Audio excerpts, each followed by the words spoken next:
எல்லாருக்கும் வணக்கம். நான் உங்கள் அர்ச்சனா தாமரைக்கணி. நான் இப்போ உங்களுக்கு சொல்ல போறது கதை சொல்ல போறேன் தொகுப்பின் 61வது கதையை உங்களுடன் பகிர்ந்து கொள்ள போகிறேன். இந்த கதை வேல ராமமூர்த்தி அவர்கள் எழுதிய கோட்டை கிணறு. வேல ராமமூர்த்தி யாருன்னா ஒரு நடிகர். இவர் ஒரு எழுத்தாளரும் கூட. மண் சார்ந்த வாழ்க்கை முறையை மிக எளிமையா கதைகள் மூலமா சொல்லி இருக்கிறாரு இந்த கதையில அவரு. இது மண் சார்ந்த வாழ்க்கை முறை இப்போ நம்மளுக்கு தெரியும். ஆனா அடுத்த ஜென்ரேஷனுக்கு எப்படி எடுத்துட்டு போறதுன்னா இந்த எழுத்து, இலக்கியங்கள், கதைகள் இது மூலமா தான் நம்ம எடுத்துட்டு போக முடியும். அந்த மாதிரி ஒரு அற்புதமான கதையை தான் வேல ராமமூர்த்தி அவர்கள் எழுதியிருக்கிறாரு. இந்த கதைக்குள்ள போகலாம் வாங்க. கதையின் பெயர் கோட்டை கிணறு. சேதுன்ற ஒரு சின்ன பையன் இருக்கிறான். அவனுக்கு 5லிருந்து 6 வயசு இருக்கும். அந்த மாதிரி ஒரு சின்ன பையன்தான். அவனுக்கு எப்பவுமே அம்மா ஞாபகம் வந்துகிட்டே இருக்கும். அப்போ அந்த கோட்டை கிணறு பக்கம் போகும்போது அந்த கோட்டை கிணறு எட்டி பார்ப்பான். அம்மா வெள்ளை துணியால சுற்றப்பட்டு கவிழ்ந்து இருக்கிற மாதிரி, அதாவது முடிகள் எல்லாம் மேல இருக்கிற மாதிரி கவிழ்ந்து இருக்கிற மாதிரி அவனுக்கு ஒரு உருவம் தெரியும். அதை பார்த்துட்டு அம்மா வாமா வாமான்னு அழுவான். அப்போ அம்மா அங்க ஒப்பாரி வச்சு அழுகிற சத்தம் கேட்கும். நான் பெத்த மகனே சேது, நான் பெத்த மகளே ஜானகி, நான் பெத்த மக்கா அப்படின்னு சொல்லி அழுதுகிட்டே இருக்கிற மாதிரி ஒரு ஒப்பாரி சத்தம் அவனுக்கு கேட்டுக்கிட்டே இருக்கும். அவன் அப்படியே அந்த கிணத்தை எட்டி பார்த்துட்டு இருப்பான். அந்த கோட்டை கிணறு இருக்கு இல்லையா, அதோடைய படிக்கட்டுகள் இருக்கும். அந்த படிக்கட்டுலாம் அந்த தண்ணி பாம்புகள் இருக்கும் இல்லையா, அதெல்லாம் அப்படியே மிதந்துட்டு இருக்கும். சில பொந்துகள்லாம் கிணற்றுக்குள்ள இருக்கும். அந்த கிணற்றுக்குள்ள இருக்க பொந்துகள் எல்லாம் இந்த பாம்புடைய வால், தலை, இந்த மாதிரி ஏதாவது ஒரு உருவங்கள் தெரிஞ்சுக்கிட்டே இருக்கும். அதே மாதிரி அந்த கிணத்துக்குள்ள நிறைய தவளைகளும் இருக்கும். அதெல்லாம் அப்படியே மேலே மிதக்கிற மாதிரி சில ஞாபகங்கள் வரும். அந்த மேலே இருக்கிற படிக்கட்டில் இருக்கிற பாம்பு இருக்கு இல்லையா, அது சில நேரத்தில் தண்ணிக்குள்ளே விழுந்து அந்த அம்மாவுடைய உருவத்தை கலைச்சி விட்டுரும். அப்போ தான் அந்த பையனுக்கு அம்மாவுடைய ஞாபகங்கள் விட்டு வெளியில் வருவான். ஒவ்வொரு டைம் கோட்டை கிணறுக்கு போகும்போதும் அவனுக்கு இந்த மாதிரி ஒரு ஒப்பாரி சத்தமும் அம்மாவுடைய உருவமும் தெரியும். அவன் இப்படி தான் பார்த்துட்டு இருப்பான். அம்மா எப்படி இருப்பாங்கன்னா, வீட்டில் இருக்கும்போது நீளமான அடர்த்தியான முடி, நல்ல நீளமாக இருக்கும். அவங்க பார்க்கறதுக்கும் நல்ல கம்பீரமாக இருப்பாங்க. அவங்க அந்த கொண்டையை வளைச்சி போட்டிருக்கும் போதே பார்க்கறதுக்கு அவ்வளோ அழகாக இருக்குமா. அம்மா நடந்து போகும்போதே வீடு அதிருமா. அந்த அளவுக்கு ஒரு கம்பீரமான பெண்ணுன்னு தான் சொல்லியிருக்காங்க. அம்மாவுக்கு சின்ன சின்ன அந்த பூனை மீசைன்னு சொல்லுவாங்க இல்லையா, அந்த மாதிரி சின்ன சின்ன மீசை மாதிரி இருக்குமா. அம்மா ஒரு தைரியமான பெண் தான். அப்படி தான் இருப்பாங்களாம்.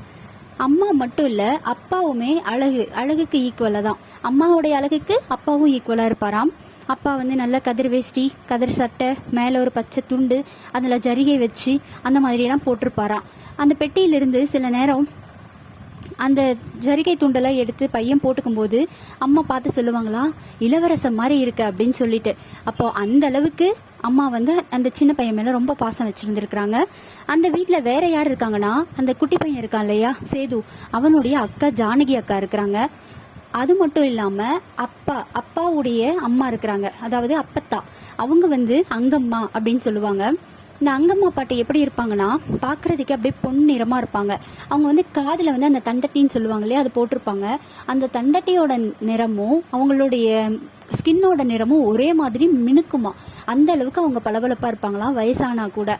அதுல சில நெய் இருக்கும் இல்லையா, நெய்யோட அந்த திரியா இருக்கும் இல்லையா, அதை எடுத்து இப்படி மேலே பூசும்போது அந்த ஸ்கின் அப்படியே பளபளக்கும். அந்த அளவுக்கு மினுமினுப்பா இருப்பாங்க அப்பத்தா அப்படின்னு சொல்லியிருக்கிறாங்க. இப்போ அப்பத்தாக்கு இந்த சேதுன்ற குட்டி பையனை ரொம்ப பிடிக்கும். அதுக்கு என்ன காரணம்னா, தாத்தாவோட மறு உருவம் தான் அவன் அப்படின்னு சொல்லிட்டு ரொம்ப செல்லம் கொடுத்து அப்பத்தா அந்த பேரனை கொஞ்சுவாங்க. ஒரு முறை திருவிழா நடந்துட்டு இருக்குது. திருவிழால எல்லாருமே பிஸியா இருக்கிறாங்க. குறிப்பா அப்பாக்கு திருவிழா வேலை செய்யறது ரொம்ப ஆர்வம். அதனால அவர் எல்லாத்தையும் செஞ்சுட்டு இருக்கிறாரு. அதனால அவர் இரவு நேரத்துல தான் வருவாரு. பகல் நேரத்துலலாம் திருவிழா அதுக்கான வேலைகளை செஞ்சுட்டு இருப்பாரு. இப்போ முதல் நாள் ஜல்லிக்கட்டு நடக்குது. அதாவது ஜல்லிக்கட்டுன்றது ஊர்களில் என்ன சொல்லுவாங்கன்னா, எருதுக்கட்டு அப்படின்னு சொல்லுவாங்க. அதனால எருதுக்கட்டு நடக்குது. நைட்டு நாடகம் நடக்க போகுது. அடுத்த நாள் காலையில முளைப்பாரின்றது என்னன்னா, அப்போ அறுவடை முடிஞ்சதுமே தரமான விதைகளை எடுத்து அதுல சாணிப்பால்ல ஊற வச்சு அதை எடுத்து சாக்குல காய வச்சு அதுக்கப்புறமா அதை சட்டியில வளர்க்கறது. சட்டியில வளர்க்கும் போது அது என்ன ஆகும்னா, ஒரு 7 நாள் இல்ல 9 நாள்ல வளர்ந்துரும் நல்லா. யாருடைய சட்டியில இருக்கிற விதைகள் நல்லா வளர்ந்துருக்கோ அவங்க ஊருக்கு முன்னாடி எல்லாருமே காட்டுவாங்க அவங்களுடைய விதைகள் எப்படி வளர்ந்துருக்குன்னு சொல்லிட்டு. அதுல யாருது நல்லா வளர்ந்துருக்கோ அவங்க என்னுடைய விதைகள் நல்ல தரமா இருக்கு அப்படின்னு சொல்லிட்டு மற்றவங்க கிட்ட பேசி சிரிச்சு மகிழ்ந்துப்பாங்க. அதுல இருந்தே தெரியும் யாருடைய விவசாயம் நல்ல செழிப்பா இருக்கு அப்படின்னு சொல்லிட்டு. அதனால எல்லாருமே போட்டி போட்டுட்டு முளைப்பாரி வர வைப்பாங்க. இப்போ முளைப்பாரி வர வைக்கிறதுல அந்த அக்கா இருக்காங்க இல்லையா ஜானகி, பையனுக்கு வந்து 5 to 6 வயசுன்னா அக்காவுக்கு வந்து ஒரு 8லேருந்து 9 வயசு இருக்கும் ஜானகிக்கு. அதனால அக்காவுக்கு வந்து ஒரே ஆர்வம் அந்த அறுவடை பண்ண நெல்லில் எடுத்து அந்த முளைப்பாரி வைக்கிறதுக்கு. அதனால ரொம்ப ஆர்வமா இங்கேயும் அங்கேயும் வீட்டுக்குள்ளேயும் வெளியும் நடந்துட்டு இருக்கிறாங்க. இப்போ 10வது நாள்ல அந்த முளைப்பாரி வந்துருச்சு இல்லையா, அது எல்லாருக்கிட்டையுமே காட்டிட்டு என்ன பண்ணுவாங்கன்னா தண்ணியில கலந்து விட்டுருவாங்க. இது வந்து அங்க ஒரு முறையாவே இருக்கு. இப்போ தரமான விதைகள் என்னென்ன அப்படின்றத வந்து கண்டுபிடிக்கிறதுக்காகவும் விவசாயம் செழிக்கணுன்றதுக்காகவும் அந்த ஒரு ஊக்குவிப்பா இருக்கும்ல. இப்போ நம்ம தான் நல்லா பண்ணியிருக்கிறோம், முளைப்பாரி நல்லா வர வச்சிருக்கிறோம், நம்ம தான் நல்ல தரமான இதை விதைகளை உருவாக்கி இருக்கிறோம் அப்படின்ற ஒரு ஊக்குவிப்பா இருக்குன்னு சொல்லிட்டு இந்த முளைப்பாரி இதை பண்றாங்க. இப்போ ஜானகி அக்கா வந்து 8 to 9 வயசு இருக்கும் இல்லையா, அவங்க வந்து ஒரு ஜாலியா பட்டுப்பாவாடை சட்டை போட்டுக்கிட்டு வீட்டுக்குள்ள இங்கேயும் அங்கேயும் ஓடிட்டு இருக்கிறாங்க. விதைகளை வந்து எப்படியாவது வளர வைக்கணுன்றது காரணத்துக்காக அம்மா என்ன பண்றாங்கன்னா அம்மியில வந்து அரைச்சிட்டு இருக்கிறாங்க. இப்போ இந்த சின்ன பையன் இருக்கா இல்லையா, அம்மாவுடைய முதுகுல ஏறிக்கிட்டு இப்போ அம்மா அம்மியில அரைச்சு முடிச்சதுக்கு அப்புறம் அம்மா வேற வேலை செய்யறதுக்காக எந்திரிச்சு போறாங்க. அப்ப அம்மாவுடைய முந்தானையே பிடிச்சுக்கிட்டு அந்த சின்ன பையனும் ஒரு கூடியே போயிட்டு இருக்கிறான். இப்படியே இருக்கு. அப்ப கொஞ்ச நேரம் கழிச்சு அம்மா வேலை செய்ய ஆரம்பிச்ச உடனே என்ன பண்றான்னா அந்த சின்ன பையன் இல்லையா, அதனால வீட்டை விட்டு வெளியே வரான். அங்க வந்து ஒரு கெடா நின்றுட்டு இருக்குது. கெடான்னா ஆட்டுக்கிடா. அதை பார்த்த உடனே நாளைக்கு எப்படியும் இந்த கோயில்ல இந்த கெடாவை வெட்டிடுவாங்க, ஒரே போடுல ஆடு 2ஆ போயிடும் அப்படின்னு சொல்லி யோசிச்சுட்டே இருக்கிறான். ஊர்ல இருக்கிற எல்லா ஆடு வெட்டும் போது நம்ம பார்க்கணும், ஆனா இந்த ஆடு வெட்டும் போது மட்டும் நம்ம பார்க்கவே கூடாது, கண்ணை நல்லா மூடிக்கணும் அப்படின்னு நினைச்சிட்டே இருக்கிறான். அப்போ என்னன்னா அப்படியே நினைச்சுக்கிட்டே வெளியில வரான். வெளியில வரும்போது என்னன்னா புழுங்கல் அரிசி வச்சிருக்காங்க. அதை என்ன பண்றான்னா அந்த புழுங்கல் அரிசியை சின்ன பையன் தானே அதனால எடுத்து அவன் கொஞ்சம் வாயில போட்டுக்கிறான். உடனே அந்த அப்பத்தா இருக்கிறாங்க இல்லையா, அவங்க வந்து என்ன சொல்றாங்கன்னா புழுங்கல் அரிசி சாப்பிட்டா வீட்டுக்கு ஆகுமா அப்படின்னு சொல்லி முதுகு மேலே ஒரு அடி வைக்கிறாங்க. உடனே வாயில போட்ட புழுங்கல் அரிசி அப்படியே எல்லாமே வெளியில கொட்டிடுது அந்த சின்ன பையனுக்கு. அப்புறம் அந்த அப்பதான் என்ன சொல்றாங்கன்னா சக்கலத்தி புள்ள சாப்பிடுது பாரு புழுங்கல் அரிசி அப்படின்னு ஒரு வார்த்தையை சொல்லிடுறாங்க. அப்போ உள்ள இருந்து அம்மாக்கு ஒரே கோவம் வந்துடுது. அது என்ன வார்த்தை, முறையற்ற பேச்சு, சக்கலத்தி புள்ள நீங்க சொல்லலாமா, நான் என்ன உங்க புருஷனையா கட்டிக்கிட்டேன், உங்க மகனை தானே கட்டிக்கிட்டேன் அப்படின்னு சொல்லி அவங்க கோவப்பட்டு பேசுறாங்க. அப்போ 2 பேருக்குமே சண்டை வந்துடுது. வாய் சண்டை அப்படியே பேசி பேசி அதிகமாயிடுது. அப்புறம் அம்மா வந்து கோச்சிக்கிட்டு உள்ள போயிடுறாங்க. என் மகன் வரட்டும் இரு, நான் எல்லாத்தையும் சொல்றேன் அப்படின்னு சொல்லிட்டு அப்பத்தாவும் வெளியில உட்கார்ந்துட்டு இருக்கிறாங்க. நைட்டு திருவிழா வேலை முடிச்சு அப்பா வந்ததும் 2 பேரும் சொல்ற பேச்செல்லாம் கேட்டதுக்கு அப்புறம் உள்ள வந்ததுக்கு அப்புறம் அவங்க தான் ஏதோ பெரியவங்க சொல்லிட்டாங்க அப்படின்னு சொல்லிட்டு அப்பா கோவப்படுறாரு. உடனே அம்மா அவங்க என்ன பேசினாலும் பரவாயில்லையா, இப்படி முறையற்ற வார்த்தைகள் தவறான வார்த்தைகள்லாம் பேசலாமா அப்படின்னு சொல்லிட்டு கோவப்படுறாங்க. இப்படியே பேசி ஆளுக்கு ஒரு பக்கம் சண்டை வந்துட்டே இருக்கு. சண்டை அதிகமாயிடுச்சு. உடனே அம்மா என்ன சொல்றாங்கன்னா எங்க குடும்பத்துல இருக்கிறவங்க நல்லவங்க தான், எங்க குடும்பத்துல இருக்கிறவங்களும் பொறுப்பானவங்க தான் அப்படின்னு ஒரு வார்த்தை விடுறாங்க.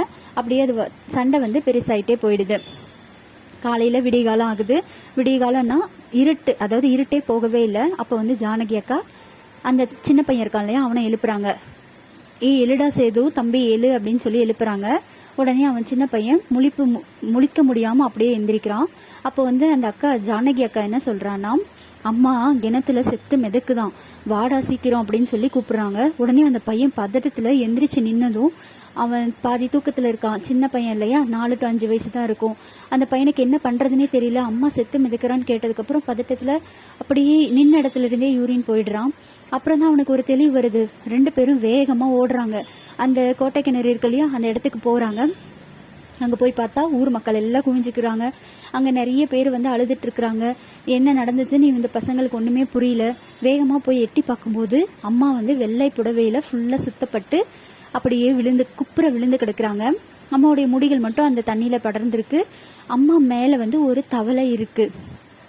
அப்படி இருக்கிறத பார்த்ததும் அந்த பசங்க ஒரே அழுகாட்சி அழுகுறாங்க. அப்போ அங்க இருந்து மக்கள் எல்லாம் என்ன பண்றாங்கன்னா அவங்கள எப்படியாவது வெளியே எடுக்கணும் அப்படின்னு நினைக்கிறாங்க. அப்பா வந்து ஒரு பக்கம் வாயில துண்டு வச்சுட்டு ஒரு பக்கம் உட்காந்துருக்கிறாரு. அந்த அப்பத்தா இருக்காங்க இல்லையா அவங்க சண்டை போட்டுட்டு இருந்தாங்கல்ல, அவங்க வந்து இந்த மாதிரி நடக்கும்னு எதிர்பார்க்கல, என்ன இது அப்படின்னு சொல்லிட்டு அவங்க சோகமா ஒரு பக்கத்துல உட்காந்துருக்கிறாங்க.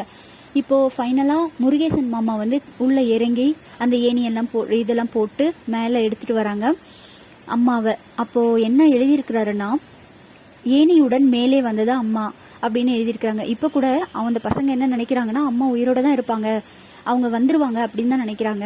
ஆனா அம்மா வர்றதே கிடையாது. அம்மாவுடைய உடம்பு முழுக்க அந்த வெள்ளை துணி இருக்கு. வெள்ளை துணியை சுற்றி அவங்களுடைய ஆடை வந்து தண்ணியில விழும்போது களைஞ்சிடக்கூடாது, அசிங்கமா இருக்கக்கூடாதுன்ற காரணத்துக்காக அப்பாவுடைய அந்த கரை பட்டு இது இருக்கும் இல்லையா அதை வந்து கிழிச்சு எல்லா இடத்துலயும் கட்டி இருக்கிறாங்க அம்மா. அதனால அவங்களுடைய உடை எங்கேயுமே விலகல. ஆனா அம்மா இறந்து கிடக்குறாங்க. இப்போ கொஞ்ச நாள் ஆயிடுச்சு. இந்த மாதிரி ஒரு முடிவு அம்மா எடுத்திருக்க கூடாது, ஆனால் எடுத்துட்டாங்க. அவ்வளோ பெரிய சின்ன ஒரு சாதாரண ஒரு சண்டை ஆரம்பிச்சு அது பெரிய அளவில் போய் முடிஞ்சிருச்சு. பெரிய இழப்பு அந்த பசங்களுக்கு தான் ரொம்ப அதிகமான இழப்பு. அதுலேயும் குறிப்பாக சின்ன பையனாக இருக்கிற அந்த சேதுவுக்கு தான் ரொம்ப இழப்பு அதிகமாயிடுச்சு. இப்போ ஒவ்வொரு முறையும் அந்த கோட்டை கிணறுக்கு தாண்டி போகும்போதோ அந்த கோட்டை கிணறு பக்கமாக போகும்போதோ அந்த சின்ன பையனுக்கு உள்ளக்குள்ள இருந்து அம்மா அழுகிற மாதிரி ஒப்பாரி வைக்கிற மாதிரி சத்தம் கேட்குது. நான் பெத்த மகனே சேது, நான் பெத்த மகளே ஜானகி, நான் பெத்த மக்கா அப்படின்னு சொல்லி அம்மா உள்ள வெள்ளை புடவையில அழுதுட்டு இருக்கிற மாதிரி சத்தம் எப்பவுமே அவனுக்கு கேட்டுக்கிட்டே இருக்கு. அதனால தான் ஒவ்வொரு முறை போகும்போதும் அந்த கோட்டை கிணறு எட்டி பார்த்துட்டு இருக்கிறான். அதே மாதிரி தான் இன்னைக்கும் எட்டி பார்த்துட்டு இருக்கிறான். அந்த தண்ணியில ஒரு தவளையோ இல்லை ஒரு பாம்போ போயிட்டு அந்த தண்ணீரை களைச்சி விட்டுருது. அம்மாவுடைய முகம் தெரியறதில்ல. அந்த நேரமா பார்த்து அக்கா வேகமா ஓடி வரா. தம்பி அங்கே நின்றுட்டு இருக்கிறத பார்த்து, தம்பி சீக்கிரமா அம்மா வந்திருக்கா அப்படின்னு சொன்னவும் இவனுக்கு ஒன்றுமே புரியல. என்னது அம்மா வந்திருக்கா அப்படின்னு சொல்லு. ஆமாம் மாமா வீட்டுக்குள்ள அப்படின்னு சொன்னதும் வேகமாக ஓடுறான். முள்ளு கல் என்ன அந்த பாதையில் என்ன இருக்குன்னே தெரியல. ஆனால் அம்மாவை வந்திருக்காங்க அப்படின்னு சொன்னோடனே ஒரு ஆசையாக இருக்கும்ல, அந்த பையனுக்கு அந்தளவுக்கு விவரம் புரியல. வேகமாக ஓடுறான். அம்மா வந்திருக்கான்னு சொன்னது இங்கே யாருன்னா, அம்மா வந்து பேயா லக்ஷ்மி அத்தைய பிடிச்சிருக்கிறா. அதாவது மாமா வீட்டில் இருக்கிற மாமாவுடைய பொண்ணு லக்ஷ்மி. இப்போ அந்த லக்ஷ்மின்றவங்க, அம்மாவுடைய பேரும் லக்ஷ்மி தான். அந்த லக்ஷ்மின்றவங்க அந்த கோட்டை கிணறு பக்கம் சாயங்காலம் 6 மணிக்கு போனாங்கன்னா, இந்த மாதிரி அந்த ஊர்ல இருக்கிற எந்த லக்ஷ்மி அந்த பக்கம் போனாலும் அவங்கள லக்ஷ்மி இருக்காங்க இல்லையா, அவங்களுக்கு தேவையான அவங்களுக்கு பிடிச்ச கருவாடு கிழங்கு அவங்களுக்கு பிடிச்ச குங்குமம் இந்த மாதிரியான பொருட்கள் எல்லாம் வச்சுட்டு அந்த பேய் ஓட்டி இருக்கிறாருல அவர், அந்த கோடாங்கி அவர் வந்து பேய் ஓட்டிட்டு இருக்கிறாரு. அப்போ வந்து போ போ போ இந்த வீட்டை விட்டு போ, இந்த பொண்ணை விட்டு போன்னு சொல்லிட்டு அவர் அடிக்கிறாரு. அப்படி அடிக்கும்போது அவங்களுடைய சட்டையெல்லாம் கிழிஞ்சு ரத்தம் வர்ற அளவுக்கு அந்த லக்ஷ்மிக்கு அவங்க வழியில கத்துறாங்க. அதை பார்த்த உடனே இந்த சின்ன பையனுக்கு என்ன தோணுச்சோ தெரியல, எங்க அம்மாவை விடு, எங்க அம்மாவை போக சொல்லாத விடுன்னு சொல்லிட்டு அந்த சாட்டையை பிடுங்கி அந்த கோடாங்கியை ஒரு அடி அடிச்சுட்டு அவருடைய கையை பிடிச்சு கடிச்சிட்டு ஓடுறான். சின்ன பையன் தானே, அவனுக்கு அங்க என்ன நடக்குதுன்னே புரியல. அவன் வேகமா ஓடுறான். அப்போ வேகமாக ஓடி அந்த கிணறு இருக்கு இல்லையா, அந்த கோட்டை கிணறு, அந்த இடத்துக்கு போய் அம்மா வீட்டுக்கு வாமா வீட்டுக்கு வாமான்னு சொல்லி அழுகுறான். அங்கே வந்து அம்மாவுடைய உருவமே தெரியறதே இல்லை. இப்படி ஒரு பாதிப்பை உண்டாக்குற இந்த கதையை நான் எதுக்காக உங்ககிட்ட சொல்லணும், எதுக்காக அவர் இந்த கதையை எழுதியிருக்கணும், அதுக்கான ஒரு காரணம் இருக்கு. நம்ம ஒரு கோபத்திலேயோ ஒரு சந்தோஷத்திலேயோ இல்லை ஒரு பிரச்சனையிலையோ ஏதோ ஒரு காரணத்தில் நம்ம ஏதோ ஒரு முடிவு எடுப்போம். அந்த முடிவு வந்து தவறான முடிவாக இருக்கும் பட்சத்தில் நம்மளை சுற்றி இருக்கிறவங்களுக்கு எவ்வளோ பாதிப்பை ஏற்படுத்துது. நம்ம அந்த மாதிரி முடிவெல்லாம் எடுக்கக்கூடாது. அது வந்து டெம்பரரி எமோஷன்ஸ் தான், பர்மனன்ட் எமோஷன்ஸ்னு ஒன்று கிடையவே கிடையாது. எமோஷன்ஸ் வந்து மாறிக்கிட்டே இருக்குன்றதை புரிய வைக்கிறதுக்காகவோ, இன்றைய சூழ்நிலையில் இருக்கிற குழந்தைகளுக்கு வந்து சில தவறான முடிவுகள் எடுக்கிறாங்க. பெண்களும் சரி, வேலை செய்கிறவங்க, இந்த மாதிரி எத்தனையோ இடத்துல எவ்வளோ டிப்ரெஷன் ஸ்ட்ரெஸ் இந்த மாதிரி காரணத்தால முடிவெடுக்கிறவங்கலாம் இருக்கிறாங்க. அந்த மாதிரி தவறான முடிவுகள் நம்ம ஒரு நிமிஷம் யோசிக்காம எடுக்கிறது நம்மளுக்கு பின்னாடி இருக்கிறவங்களை எவ்வளவு பாதிப்பு உண்டாக்குன்றது தான் இந்த கதை மூலமா வலியுறுத்தி இருக்கிறாரு. இந்த கதை உங்களுக்கு பிடிச்சிருந்தா நம்ம ஏடிஎஸ் ஹாப்பி வேர்ல்டு சேனலை சப்ஸ்கிரைப் செய்து கொள்ளுங்கள். நன்றி.